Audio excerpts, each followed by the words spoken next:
کیفیت سجود السہوی، سجدہ سہو کرنے کا طریقہ۔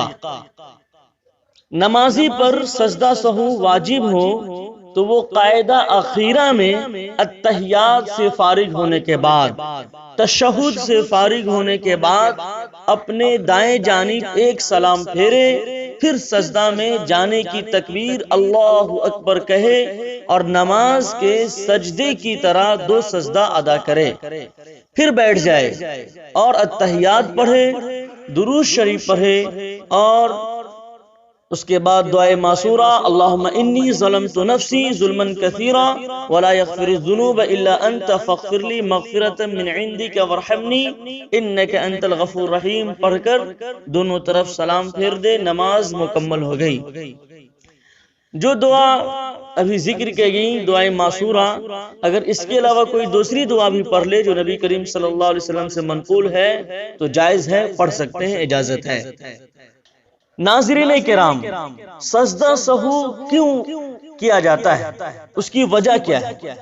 تو آپ اس مسئلے کو ذہن میں رکھیں کہ اگر نماز کے فرائض میں سے کوئی فرض بھولے سے پہلے ادا ہو جائے، یا اس کی ادائیگی میں کچھ تاخیر ہو جائے، یا کوئی واجب چھوٹ جائے، یا تقدیم و تاخیر ہو جائے، یا رکعتوں کی صحیح تعداد بھول جائے، تو سجدہ سہو کر لینے سے نماز صحیح ہو جائے گی، درست ہو جائے گی۔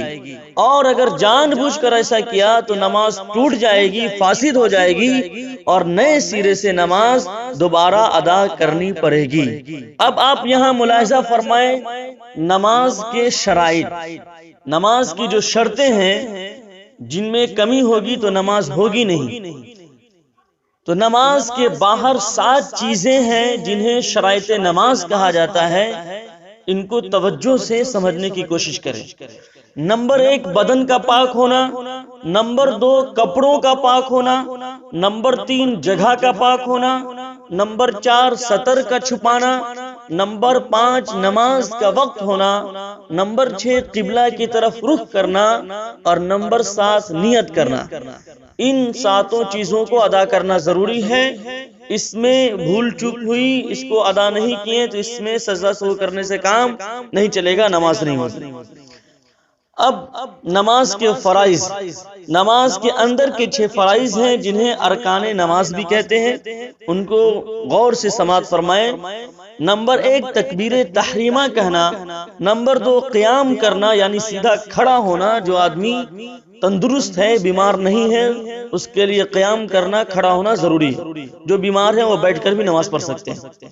نمبر 3 قرات کرنا، نمبر 4 رکوع کرنا، نمبر 5 دونوں سجدے کرنا، نمبر 6 قاعدہ آخرہ میں تشہد یعنی التحیات کی مقدار بیٹھنا۔ اگر فرض چھوٹ جائے تو نماز نہ ہوگی، یہ مسئلہ ذہن میں رکھیں کہ اگر کوئی فرض چھوٹ گیا تو نماز نہ ہوگی، البتہ اگر ادائیگی میں تاخیر ہو گئی تو سجدہ سہو کرنے سے نماز ہو جائے گی۔ اب نماز کے واجبات کو ملاحظہ کریں کہ نماز کے واجبات اگر بھولے سے چھوٹ جائے یا اس میں تاخیر ہو جائے، تقدیم یعنی پہلے کر لیے، یا پھر الٹا سیدھا کچھ ہو گیا تو سجدہ سہو کرنے سے نماز ہو جائے گی، لوٹانا نہیں پڑے گا۔ نمبر 1 فرض نماز کی پہلی 2 رکعتوں کو قرات کے لیے خاص کر لینا۔ نمبر 2 فرض نماز کی صرف پہلی 2 رکعت میں اور تمام نمازوں کی ہر رکعت سورہ فاتحہ پڑھنا۔ نمبر 3 فرض نماز کی صرف پہلی 2 رکعت میں اور تمام نمازوں کی ہر رکعت میں سورہ فاتحہ کے بعد ایک بڑی آیت یا 3 چھوٹی آیتیں پڑھنا۔ نمبر 4 سورہ فاتحہ کو سورہ سے پہلے پڑھنا۔ نمبر 5 قرات کے بعد رکوع اور رکوع کے بعد سجدہ کرنا بالترتیب۔ نمبر 6 قومہ کرنا یعنی رکوع سے سیدھا اٹھ کر کھڑا ہونا۔ نمبر 7 جلسہ کرنا یعنی دونوں سجدوں کے درمیان اطمینان سے بیٹھنا۔ نمبر 8 تعدیل ارکان یعنی رکوع سجدہ وغیرہ کو اطمینان سے اچھی طرح ادا کرنا۔ نمبر 9 قاعدہ اولا یعنی 3 اور 4 رکعت والی نماز میں 2 رکعت کے بعد تشہد کی مقدار بیٹھنا۔ نمبر 10 دونوں قاعدوں میں تشہد پڑھنا۔ نمبر 11 امام صاحب کو فجر، مغرب، عشاء، جمعہ، عیدین، تراویح اور رمضان شریف کی وتر نمازوں میں بلند آواز سے قرات کرنا۔ نمبر 12 ظہر، عصر وغیرہ کی نمازوں میں آہستہ آواز سے قرات کرنا۔ نمبر 13 لفظ سلام سے نماز ختم کرنا۔ نمبر 14 وتر کی نماز میں دعائے قنوت کے لیے تکبیر کہنا اور دعائے قنوت پڑھنا۔ نمبر 15 دونوں عیدوں میں 6 زائد تکبیر کہنا یعنی اللہ اکبر۔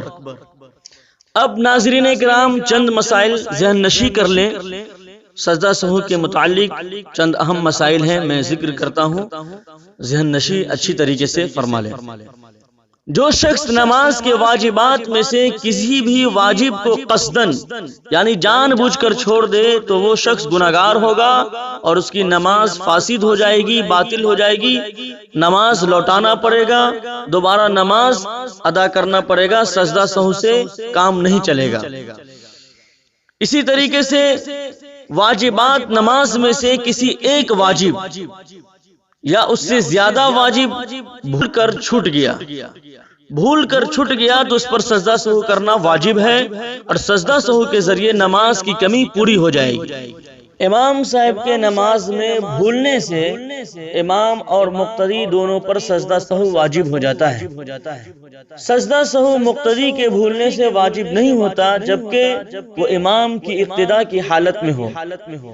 امام کے سلام پھیرنے کے بعد مقتدی اپنی نماز مکمل کرنے کی صورت میں کوئی سجدہ سہو جائے، مقتدی سے کوئی سجدہ سہو ہو جائے تو سجدہ سہو اس کے اوپر واجب ہے۔ جب امام صاحب پر سجدہ سہو واجب ہونے کے بعد امام صاحب نے سجدہ سہو کر لیا تو مقتدی پر ان کی مطابقت میں سجدہ سہو کرنا ضروری ہے، اگرچہ مقتدی سے کوئی ایسا فعل نہ ہو جس سے اس کے اوپر سجدہ سہو واجب ہوتا ہے۔ جس شخص پر سجدہ سہو واجب ہو جائے وہ جان بوجھ کر سجدہ سہو کرنا چھوڑ دے تو گناہگار ہوگا اور نماز کا اعادہ کرنا ضروری ہوگا۔ جس نے ایک واجب سے زائد واجب کو بھول کر چھوڑ دیا تو اس کے لیے صرف 2 سجدے ہی کافی ہوں گے، ایک ہی مرتبہ سجدہ سہو کرنا پڑے گا۔ جو شخص فرض نماز کا قاعدہ اولا بھول کر چھوڑ دیا ہو تو وہ اس وقت تک قاعدہ اولا کی طرف لوٹ سکتا ہے جب تک کہ وہ تیسری رکعت کے لیے سیدھا کھڑا نہ ہوا ہو۔ جو شخص قاعدہ اخیرہ چھوڑ کر چوتھی رکعت کے لیے بھول کر کھڑا ہو جائے تو اس وقت تک جب تک کہ وہ 5ویں رکعت کے لیے سجدہ نہیں کیا قاعدہ اخیرہ کی طرف لوٹ آئے اور غلطی کرنے کے عوض میں سجدہ سہو کرے۔ جو شخص قاعدہ اخیرہ بھول کر 5ویں رکعت کے لیے کھڑا ہو جائے اور 5ویں رکعت کا بھی سجدہ کر لے تو اس کی فرض نماز نفل ہو جائے گی۔ اب اس کو چاہیے کہ 4 رکعت والی نماز جیسے ظہر، عصر، عشاء تو اس میں 6ٹھی رکعت ملا دے اور فجر کی نماز ہو تو اس میں 4تھی رکعت ملا دے، سجدہ سہو کرے، یہ نفل نماز ہو جائے گی۔ لہذا اب اپنی فرض نماز دوبارہ الگ سے پڑھے۔ جو شخص قاعدہ اخیرہ میں بیٹھ جائے اور اتحیات بھی پڑھ پھر وہ اسے قاعدہ اولا سمجھ کر کھڑا ہو جائے تیسری رکعت کے لیے، وہ قاعدہ اخیرہ کی طرف لوٹ آئے گا اور سلام پھیر دے گا اور تشہد اتحیات کو نہیں لوٹائے گا۔ دوبارہ اتحیات پڑھنے کی ضرورت نہیں ہے۔ جو جان بوجھ کر نماز سے نکلنے کے لیے سلام پھیر دے اور اس پر سجدہ سہو واجب تھا تو اس وقت تک سجدہ سہو کر سکتا ہے جب تک کہ وہ کوئی ایسا کام نہ کیا ہو جو کہ منافی صلاۃ ہو یعنی نماز کے خلاف ہو، مثلا قبلہ کی طرف سے پھر جانا یا بات چیت کر لینا۔ جو شخص 4 رکعت والی نماز پڑھ رہا ہو اور اسے یہ گمان ہو کہ اس نے اپنی نماز پوری کر لی ہے اور سلام بھی پھیر دیا، پھر معلوم ہوا کہ اس نے 2 رکعت ہی نماز پڑھی، تو وہ اپنی نماز کی بنا کرے گا، یعنی لوٹائے گا اور سجدہ سہو کرے گا۔ متى يسقط سجود السہو، سجدہ سہو کب ساقط ہو جاتا ہے؟ جمعہ کی نماز میں اگر کوئی واجب چھوٹ جائے تو سجدہ سہو ساقط ہو جاتا ہے جبکہ مجمع زیادہ ہو، تاکہ ایسی حالت میں نمازیوں پر معاملہ مشتبہ نہ ہو جائے۔ اسی طریقے سے عیدین کی نماز میں بھی سجدہ سہو ساقط ہو جاتا ہے جبکہ خوب بڑا مجمع ہو، اور سجدہ سہو اس وقت بھی ساقط ہو جاتا ہے جبکہ فجر کی نماز میں سلام پھیرنے کے بعد سورج طلوع ہو جائے۔